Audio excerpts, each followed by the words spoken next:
राधे राधे भक्तों, भादो मास भक्ति का हरि लीला रसधार, गणपति गोपाल हरि करे कष्ट संहार करे कृष्ण आप। सभी का दिन शुभ हो। आप सभी ने सिद्ध प्रेम और भक्ति को सावन मास की दिव्य कथाओं को सुना, न केवल आपके जीवन में पुण्य का संचय करेगा बल्कि भगवान की कृपा से आपकी ओर स्वयं आकर्षित होगी। अब हम प्रवेश कर रहे हैं चुके हैं भक्ति भावना और बदलाव से भरे भाद्रपद मास में, जहाँ हर दिन हर पर्व और हर कथा में छिपा हर कोई गहरा रहस्य, कोई अमूल्य वरदान और कहीं न कहीं प्रभु की लीला का अद्भुत चमत्कार है।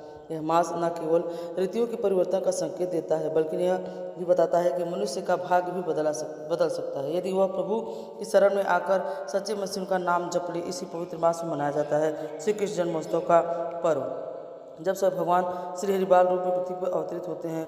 गणेश चतुर्थी जब विघ्नहर्ता गणपति अपने भक्तों को घर पधारते हैं।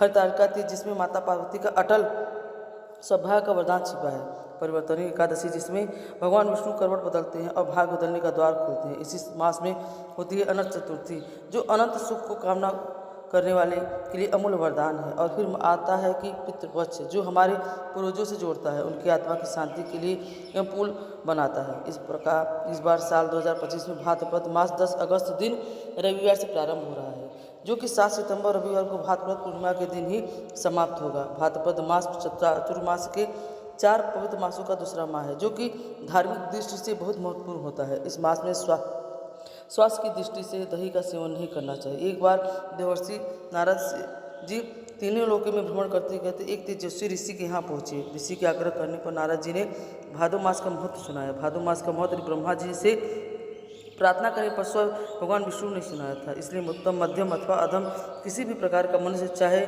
क्यों न हो, इस उत्तम भादो मास का व्रत कर महात्मा सुनने से अति पवित्र होकर बैकुंठ में निवास करता है। प्राचीन काल की बात है कि एक दंपति संबल और सुमति दैव योग से कोई संतान नहीं थी। एक समय भाद्रपद मास आने पर नगर के बहुत से स्त्री पुरुष भादव स्नान के लिए तैयार हुए और सुमति ने भी भाद्रपद स्नान करने का निश्चय किया, परंतु उसका पति संबल बहुत समझाने के बाद भी तैयार नहीं हुआ। पहले दिन तो उसने भीमन से स्नान किया, परंतु दूसरे दिन संबल को तीव्र ज्वर हो गया, जिससे फलस्वरूप वह पूरे भाद्रपद स्नान नहीं कर पाया।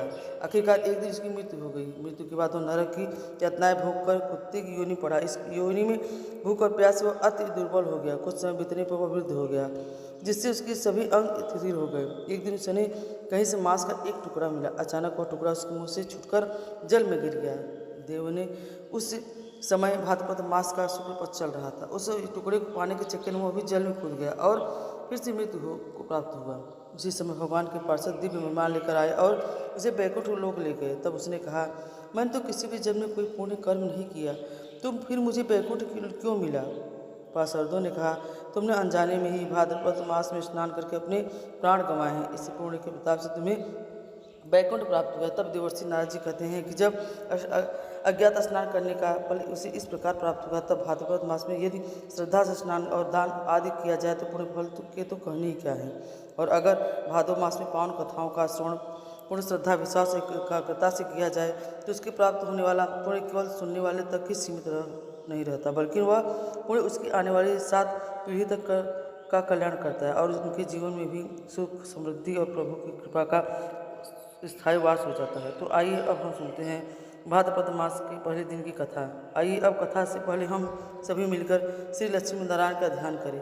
प्रत्येक कल्प और अनुकल्प में विस्तार पूर्वक रचा हुआ यह समस्त मायामय जगत जिनके प्रकट होता है, जिनमें स्थिर रहता है और अंतकाल में जिनके भीतर पुनः लीन हो जाता है, जो इस दृश्य प्रपंच में सर्वथा पृथक है, जिनका ध्यान करके मुनिजन सनातन मोक्ष प्राप्त कर लेते हैं, उन नित्य निर्मल निश्चय तथा व्यापक भगवान पुरुषोत्तम अर्थात जगन्नाथ जी को मैं प्रणाम करता हूँ, जो शुद्ध आकाश के समान निर्बल नित्यानंदमय सदा सप्रसन्न निर्मल सबके स्वामी निर्गुण व और अव्यय से परे प्रपंच रहित एकमात्र ध्यान में ही अनुभव करने योग्य तथा व्यापक है। समाधि काल में विद्वान पुरुष इस रूप का जिनका ध्यान करते हैं, जो संसार में उत्पत्ति और विनाश के एकमात्र कारण है, जरा अवस्था जिनका स्पर्श नहीं कर सकते तथा जो मोक्ष प्रदान करने वाले हैं, उन भगवान श्री हरि की मैं वंदना करता हूँ। भक्तजनों, पूर्व काल की बात है कि परम पवित्र नैमिषारण्य क्षेत्र बड़ा ही मनोहर लगता था।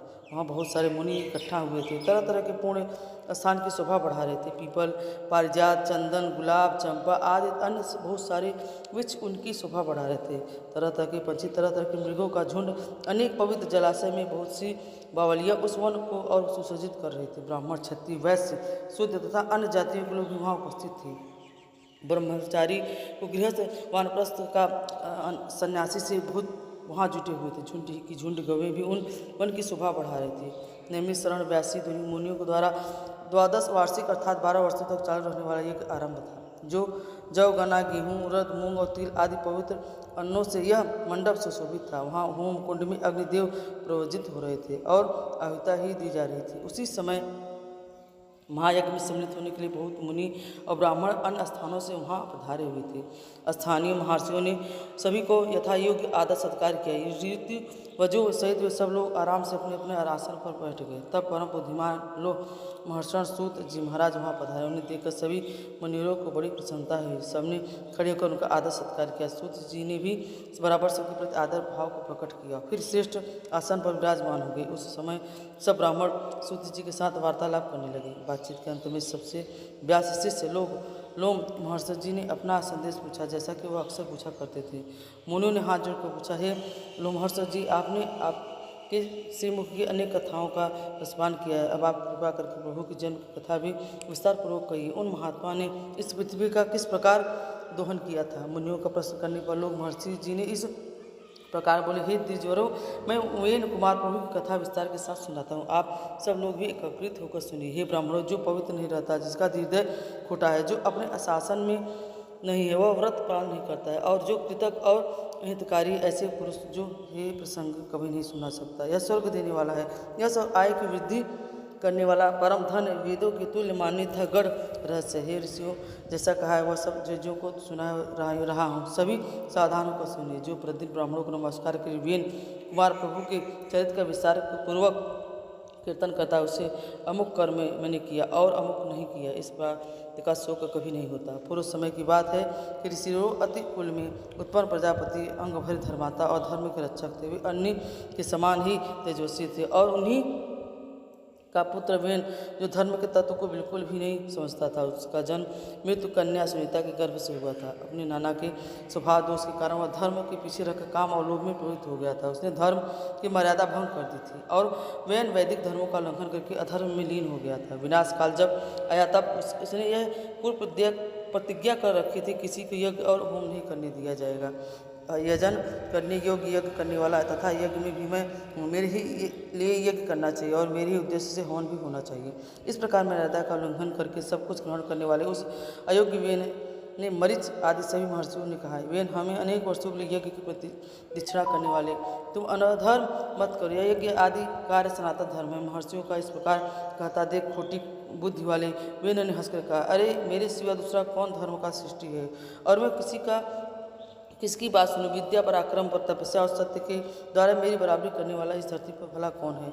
मैं ही परिपूर्ण प्राणियों की ओर विशेषतः सभी धर्मों की उत्पत्ति का कारण हूँ। तुम सब लोग मूर्ख और अचेत हो, इसलिए मुझे नहीं जानते। अगर मैं चाहूँ तो इस पृथ्वी को भस्म कर दूँ, जल में बहा दूँ या भूलोक और दलोक को भी रथ डालूँ, इसमें तनिक भी अन्यथा विचार करने की आवश्यकता नहीं है। जब महर्षि गण वेन को मोह और अहंकार से किसी तरह नहीं हटा सके, तब उन्हें उन परम पर बड़ा क्रोध आया। उन महात्माओं ने महाबली वेन को पकड़कर बांध दिया और उस समय बहुत उछल कूद मचा रहा था। महर्षि क्रोधित तो थे ही, वेन की बाज जांघा का मंथन करने लगे। इससे एक काले रंग का पुरुष उत्पन्न हुआ जो बहुत ही नाटा था। वह भयभीत होकर हाथ जोड़कर खड़ा हो गया। उसे व्याकुल देखकर ऋषि ने कहा, नीतिश अर्थात बैठ जा, इससे वह निषाद वंश का प्रवर्तक होगा। वे इनके पाप से उत्पन्न हुआ धीरों की सृष्टि करने लगा। इसके बाद महात्माओं ने पुनः अग्नि की तरह वेन दाहिनी भुजा का मंथन किया। उसके अग्नि के समान महातेजस्वी प्रभु का प्रादुर्भाव हुआ। वे भयानक टंकार करने वाले आजगाव नाम धनुष, दिव्य बाण तथा रक्षा के लिए कवच धारण किए वे प्रकट थे। उनके उत्पन्न होने पर समस्त प्राणी बड़े प्रसन्न हुए और चारों ओर से वह एकत्रित होने लगे। वेन स्वर्गगामी हो गया, अर्थात वह स्वर्ग को चला गया। महात्मा प्रभु जैसे सतपुत्र ने उत्पन्न होकर वेन को पग नाम नरक से मुक्ति दिला दी। उसका अभिषेक करने के लिए समुद्र और सभी नदियां, रथ और जल लेकर स्वयं उपस्थित हो गई। अंगिरस देवताओं के साथ भगवान ब्रह्मा जी तथा समस्त चराचर भूतों ने वहाँ आकर राजा प्रभु का राज्याभिषेक किया। उन महाराज ने सभी प्रजा का मनोरंजन किया और उनके पिता ने प्रजा को बहुत दुख दिया था, लेकिन राजा प्रभु ने उन सबको संपन्न कर दिया। प्रजा का मनोरंजन करने के कारण उनका नाम राजा हुआ। जब वे समुद्र की यात्रा करने का तब उसका जल स्थिर हो जाता था। पर्वत उन्हें जाने के लिए स्वयं ही मार्ग दे दिया करते थे। उनके रथ की ध्वज कभी भी भंग नहीं हुई। उनके राज्य में पृथ्वी बिना जोते बोए ही अन्न पैदा करती थी। राजा का चिंतन करने मात्र से अन्न सिद्ध हो जाता था और सभी गवे कामधेनु बन गई और पत्तों के दोने में मधु भरा रहता था। उस समय राजा ने प्रभु से ब्रह्मा जी से संबंध बना रखने वाला एक यज्ञ किया, जिसे पैतामह कहते हैं। उसमें सोमपसक के दिन सूती अर्थात सोमरस निकालने की भूमि से परम बुद्धिमान सूत जी की उत्पत्ति हुई। उसी समय महायज्ञ में विद्वान मागध का भी प्रादुर्भाव हुआ। उन दोनों को महर्षियों ने प्रभु की स्तुति करने के लिए बुलाया और कहा, तुम लोग इस महाराज की स्तुति करो, यह कार्य तुम्हारा रूप है और यह महाराज भी इसके योग्य पात्र हैं। सुनकर सूत और मागध ने उस महर्षियों से कहा, हम अपने कर्मों से देवताओं और ऋषियों को प्रसन्न करते हैं। इन महाराज का तो नाम, कर्म, लक्षण और यश में कुछ भी पता नहीं, जिससे हम इन तेजस्वी राजा की स्तुति कर सकें। तब ऋषियों ने कहा, भविष्य में होने वाले गुणों का उल्लेख करते हुए स्तुति करो। उन्होंने वैसा ही किया। उन्होंने जो कर्म बताया उन्हीं को महाबली प्रभु ने पीछे से पूर्ण किया। तभी से लोक में शुद्ध मागध बंदी जनों के द्वारा आशीर्वाद दिलाने की परिपाटी चल पड़ी, अर्थात परंपरा चल पड़ी। वे दोनों जब शुद्धि करके चुके तब महाप्रभु ने अत्यंत प्रसन्न होकर अनूप देश का राज सूत जी को जो माँ को दे दिया। प्रभु को देश अत्यंत प्रसन्न हुआ। प्रजा ने परमेश्वर से कहा, महाराज तुम्हें जीविका प्रदान करने वाली हो गई। यह सुनकर सारी प्रजा महात्मा राजा प्रभु की ओर दौड़ पड़ी और बोली, आप हमारे लिए जीविका का प्रबंध कर दे। महाराज जब प्रजाओं ने उन्हें इस प्रकार घेरा तब वे उनका हित करने की इच्छा से धनुष बाण लेकर पृथ्वी को दौड़े और पृथ्वी उनसे भय से थर्रा उठी। गौ का रूप धारण करके भागने लगी। तब पृथ्वी ने भी धनुष लेकर भागते हुए पृथ्वी का पीछा किया और पृथ्वी उनके भय से ब्रह्मलोक आदि के अनेक लोगों में कई, लेकिन जगह जगह उनसे धनुष लिए हुए पृथ्वी पर ही कोई अपने आप ने देखा। अग्नि के समान प्रज्वलित तीखी बाणों के कारण उनका तेज और भी उत्पित दिखाई दे रहा था। उस समय कोई भी देवता गण पृथ्वी की रक्षा करने में सहायक नहीं हो सका। जब कोई रक्षा कर नहीं हो सकी तब तीनों लोगों की पूजनी पृथ्वी हाथ जोड़कर फिर महाराज प्रभु की ही शरण में आ गई और इस प्रकार बोली, हे राजन, सब लोग मेरे ही ऊपर हैं। मैं ही इस जगत को धारण करती हूँ और अगर मेरा ही नाश हो जाएगा तब तो हे राजन यह समस्त प्रजा भी नष्ट हो जाएगी। इस बात को सुनकर तुम अच्छी तरह समझ लेना। हे राजन, अगर तुम प्रजा का कल्याण चाहते हो तो मेरा वध मत करो। मैं जो बात कहती हूँ उसे सुनो। ठीक उपाय से आरंभ किए हुए सभी कार्य सिद्ध हो जाते हैं। तुम उस उपाय पर ही नजर डालो जिससे इस प्रजा को तुम जीवित रख सकोगे। मेरी हत्या करके भी तुम प्रजा के पालन पोषण को कभी समर्थ नहीं कर पाओगे। हे राजन, तुम क्रोध त्याग दो, तब मैं तुम्हारे अनुकूल हो जाऊंगी। इसी योगिनी भी स्त्री को अवधि बताया गया है। अगर यह बात सत्य है तो तुम्हें धर्म का त्याग कभी नहीं करना चाहिए। पृथ्वी की बात सुनकर राजा प्रभु कहने लगे, भद्रे, जो अपने पराये किसी एक के लिए बहुत से प्राणों का वध करता है तो उसे अनंत पाप लगता है, लेकिन जिस अशुभ व्यक्ति का वध करने पर बहुत सारे लोग सुखी हो जाते हैं उसको मारने से उत्पातक कुछ नहीं लगता। इसलिए वसुधरे, मैं प्रजा का कल्याण करने के लिए तुम्हारा वध तो अवश्य करूँगा। अगर मेरे कहने से आज संसार का कल्याण तुम नहीं करोगी तो अपने बाण से मैं तुम्हारा नाश कर दूंगा और तब मैं अपने आप को भी पृथ्वी के रूप में प्रकट करके तुम्हें खुद अपनी प्रजा को धारण करूँगा। इसलिए तुम मेरी आज्ञा मानकर समस्त प्रजा की जीवन रक्षा करो, क्योंकि तुम सबके धारण में समर्थ हो। इस कारण तुम मेरी पुत्री बन जाओ, तभी मैं इस भयंकर बाण को जो तुम्हारा वध करने के लिए तत्पर हो रहा है रोक पाऊंगा। राजा पृथ्वी की बात सुनकर पृथ्वी बोली, वीर, निसंदेह मैं सब कुछ करूँगी। मेरे लिए कोई बछड़ा देखो जिसके प्रति स्नेह युक्त होकर मैं दूध दे सकूं। धर्मताओं में श्रेष्ठ हे राजा, तुम मुझे सब और बराबर का दो जिससे मेरा दूध सब और सब बह सके। तब राजा ने प्रभु से अपने धनुष की नोक पर लाखों पर्वतों को खड़ा उन्हें एक स्थान पर एकत्रित कर दिया। इससे पर्वत बढ़ गया। उससे पहले सृष्टि में धरती समतल न होने के कारण पूर्व या फिर ग्रामों का कोई भी सीमाबद्ध विभाग नहीं हो सका था। उस समय अन्न, गौ रक्षा, खेती और व्यापार में भी नहीं होते थे। यह सब विंध्य कुमार प्रभुत्व के समय से ही आरंभ हुआ। भूमि का जो भाग समतल था वहीं सभी प्रजा ने रहना पसंद किया। उस समय तक प्रजा का आहार केवल फल मूल ही था, वह भी बड़ी कठिनाई से नहीं मिल पाता था। राजा पृथु ने स्वयंभू वन को बछड़ा बनाकर अपने हाथ में ही पृथ्वी को धो लिया। उसने प्रतापी राजा ने पृथ्वी सब प्रकार के अन्नों का दोहन किया। उसी अन्न से आज भी सब प्रजा जीवन धारण करती है। उस समय ऋषि, देवता, पितर, नाग, दैत्य यक्ष, पुणिधन, गंधर्व, पर्व और वृक्ष सब ने पृथ्वी को दूहा। उनके दूध, बछड़ा, पात्र और धोने वाले से सभी अलग अलग प्रकार किस प्रकार सबका भरण पोषण करने वाली एक पावन वसुंधरा समस्त चराचर जगत हरि आधार भूता उत्पत्ति स्थान है। यह सभी इच्छाओं को पूर्ण करने वाली और सभी प्रकार के अन्नों को अंकुरित करने वाली है। गुरुपर पृथ्वी मोदिनी के नाम से विख्यात है और यह समुद्र तक प्रभु के अधिकार में भी थी। मथु के कैटब से मेद से प्राप्त होने के कारण यह मेदिनी कहलाती है। फिर राजा प्रभु की आज्ञा के अनुसार भूदेवी उनकी पुत्री बन गई, इसलिए वे इस पृथ्वी भी कहते हैं। प्रभु ने इस पृथ्वी का विभाग और शोधन किया, जिससे अन्न की खान और समृद्धशाली बन गई। गाँवों और नगरों के कारण बड़ी शोभा होने लगी। वे कुमार महाराज पृथ्वी का ऐसा ही प्रभाव था।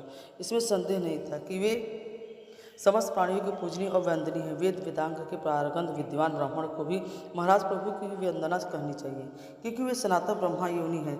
राज्य की इच्छा रखने वाले राजाओं के लिए भी परम प्रतापी महाराज प्रभु की वंदनीय है। युद्ध में विजय की इच्छा रखने वाले पराक्रमी योद्धाओं को भी उन समस्त झुकाना नहीं चाहिए, क्योंकि योद्धाओं में अग्रय जो सैनिक राजा प्रभु का नाम लेकर युद्ध के मैदान जाता है, वह भयंकर संग्राम से भी सकुशल लौट आता है और यशस्वी होता है। वैश्य वृत्ति करने वाले धनी वैश्यों को भी चाहिए कि वे महाराज पृथु को नमस्कार करें, क्योंकि राजा पृथु सबके विनती दाता और परम तेजस्वी थी। इस प्रकार परम कल्याण की इच्छा रखने वाले तथा तीनों वर्णों की सेवा में लगे रहने वाले पवित्र शूद्रों के लिए भी राजा पृथ्वी ही वंदनीय है। इसी प्रकार जहाँ पृथ्वी को धोने के लिए जो विशेष बछड़े दुहने वाले दूध तथा पात्र कल्पित किए गए थे, उनका समस्त विस्तार वर्णन मैंने तुम्हें सुना दिया। अब आगे और क्या सुनने की इच्छा है, ऋषिवरों बताइए। तब ऋषिवरों ने श्री लोभ महर्षि श्री से जो कुछ भी पूछा उसका वृत्तांत आप सब अगले अध्याय में सुनिएगा। आज क्योंकि रविवार का दिन है तो हम सुनिए श्री आदित्य हृदय स्त्रोत का यदि हिंदी अनुवाद। भगवान आदित्य के हृदय स्वरूप, इस आदित्य से हृदय स्रोत का उपदेश अगस्त्य मुनि ने भगवान राम को दिया था और इसी प्रयोग से श्री रामचंद्र जी ने रावण का वध करने की भी शक्ति प्राप्त की थी। इस स्तोत्र के नित्य 3 पाठ करने से शत्रु बाधा शांत हो जाती है, पितृदोष निवारण होता है और सूर्यारण की पूर्ण कृपा प्राप्त होती है। आरोग्य मिलता है, आत्मविश्वास में वृद्धि होती है, कोर्ट कचहरी क्षेत्र में विजय मिलती है, सरकारी नौकरी या सरकारी कार्य में फायदा मिलता है, अटेक सभी प्रकार के पूरे काम हो जाते हैं। रामचंद्र श्री भगवान युद्ध से थककर चिंता करते हुए रणभूमि में खड़े हुए थे। इतने में रावण भी युद्ध के लिए उनके सामने आकर खड़ा हो गया था। यह देखकर भगवान अगस्त्य मुनि जो युद्ध कर देखने के लिए देवताओं के साथ आए थे, ये मुनि भगवान राम के पास बोले मुनि ने कहा है, सबके हृदय में रमण करने वाले महाभाव राम, यह सनातन ब्रह्मणी गोपनीय स्त्रोत सुनो। वस्त इसके जाप से तुम युद्ध में अपने समस्त शत्रुओं को विजय पाओगे, इसमें संदेह नहीं है। इस गोपनीय स्त्रोत का नाम आदित्य हृदय स्त्रोत है। यह परम पवित्र और शत्रुओं का विनाश करने वाला है। इसके जाप से सदा विजय प्राप्त होती है। यह नित्य अक्षय और परम कल्याणमय है, संपूर्ण मंगलों का भी मंगल है। इस स्त्रोत के पाठ से सभी पापों का विनाश होता है। यह चिंता और शोक को मिटाने वाला और आयु को बढ़ाने वाला है। भगवान सूर्य अपनी अनंत किरणों से सुशोभित होकर इस नित्य उदय होने वाले देवता और असुरों को पूजनीय विवश नाम से प्रसिद्ध प्रभा को विस्तार करने वाले भास्कर संसार के स्वामी विनेश्वर हैं। हे राम, तुम इनका रश्मि मदे समदते देवासुर नमस्कृत्याय विभूति भास्करे हुए भुवनेश्वर नम। इन मंत्रों से पूजन करो, संपूर्ण देवता इन्हीं के स्वरूप हैं। यह तेजों की राशि तथा अपनी किरणों के जगत को सत्ता और स्फूर्ति प्रदान करने वाले हैं। यही अपनी रश्मियों का प्रसार करने देवता और असुरों का संपूर्ण लोकों का पालन करते हैं। यह ब्रह्मा विष्णु संसद प्रजापति इंद्र कुबेर का काल यम चंद्रमा वरुण पितर वसु साध्व असुरी कुमार मरुद गणोन मनु वायु अग्नि पृथ्वी प्रतादित्यों को प्रकट करने वाले तथा प्रभा के तेजों में पुंज हैं। इन्हीं के नाम आदित्य, अदिति, पुत्र, सविता, जगोत्पत्ति करने वाले, खग, आकाश में चढ़ने वाले, पुष्टा प्रतिदायक, गर्म स्थान प्रकाश में स्वर्ण सदृश, भानु प्रकाश, हृतत्व, रेता, ब्रह्मांड उत्पत्ति करने वाले, दिवाकर अंधकार को दूर कर उजाला देने वाले, हद से हरे रंग के घोड़े, सप्तशती 1000 किरणों में सुशोभित, सप्तशती 7 घोड़ वाले, मरिचमान किरणों से सुशोभित, तिमरो मंथन अंधकार का नाश करने वाले, शंभु कल्याणकारक उत्कृष्टा, जगत का संहार करने वाले, मार्गदर्शक जीवन को प्रदान करने वाले, असमान किरण ग्रहों को वाले, हिरण्यगर्भा ब्रह्मा जी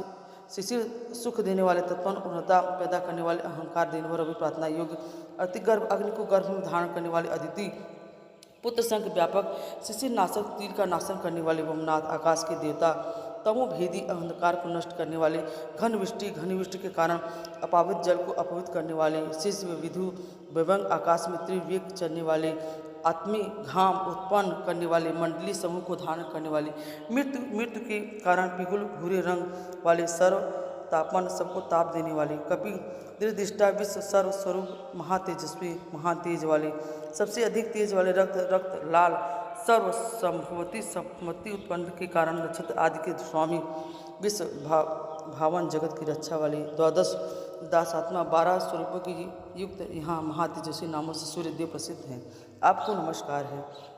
यह पूर्व गिरि यानी उदयाचल, पश्चिमी गिरि यानी अंशाचल के रूप में आपको नमस्कार है। ग्रहों और तारों के स्वामी तथा दिन की अधिपति आपको नमस्कार है। आप जय स्वरूप तथा विजय और कल्याण के दाता हैं। आपके रथ में हरे रंग के घोड़े रहते हैं। आपके बार बार मेरा नमस्कार है। सहस्त्र किरणों से सुशोभित भगवान सूर्य आपको नमस्कार है। आप अदिति पुत्र आदित्य को नमस्कार है। जय वीर और सारंग सूर्य देव आपको नमस्कार है। कमलों को अपना तेज देकर विकसित करने वाले मातंग आपको नमस्कार है। आप ब्रह्मा विष्णु और शिव के स्वामी हैं। परात्मा रूप में सूर्य आपकी संज्ञा है। यह पूरा सूर्य मंडल आपका स्वरूप है। सबको सुहा कर देने वाले अग्नि भी आपका रूप है। आपका रौद्र रूप धारण करने वाले आपको नमस्कार है। अंधकार और अंधकार के आप नाशक को जड़ता और शीतलता के कारक को शत्रु का विनाश करने वाले आपको नमस्कार है।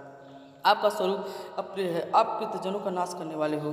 आपके देव स्वरूप को आपको नमस्कार है। आप तपाए हुए सोने की तरह आप हरि विश्वकर्मा हो, तब के नाशक प्रकाश स्वरूप जगत के साक्षी हो, आपको नमस्कार है। सूर्य ही संपूर्ण भूतों का संहार करने वाले, पालन करने वाले, सूर्य की अपनी गर्मी से अपनी किरणों को द्वारा वर्षा करते हैं। भगवान सबको सो जाने के बाद भी जगाते हैं। यही अग्निहोत्री मिलने वाला देवता है। देवता यज्ञ और यज्ञों के फल प्रदान करने वाले, यही संपूर्ण जगत में होने वाली क्रियाओं के फल देने वाले, यही है राघव विपत्ति में कष्ट की दुर्लभ था। किसी भी प्रकार के भय के अवसर पर कोई भी मनुष्य इस सूर्य के देव के स्तोत्र का कीर्तन करता है, उसे दुख नहीं भोगना पड़ता। इसलिए हे राम, तुम एकत्रित होकर इन देवाधिदेव जगदीश्वर की पूजा करो। इस आदित्य हृदय का 3 बार पाठ करने से तुम युद्ध में निश्चय ही विजय प्राप्त करोगे। महाबाहु राम, तुम इसी क्षण रावण का वध कर सकोगे। ऐसा कहकर अगस्त्य मुनि वहाँ से चले गए।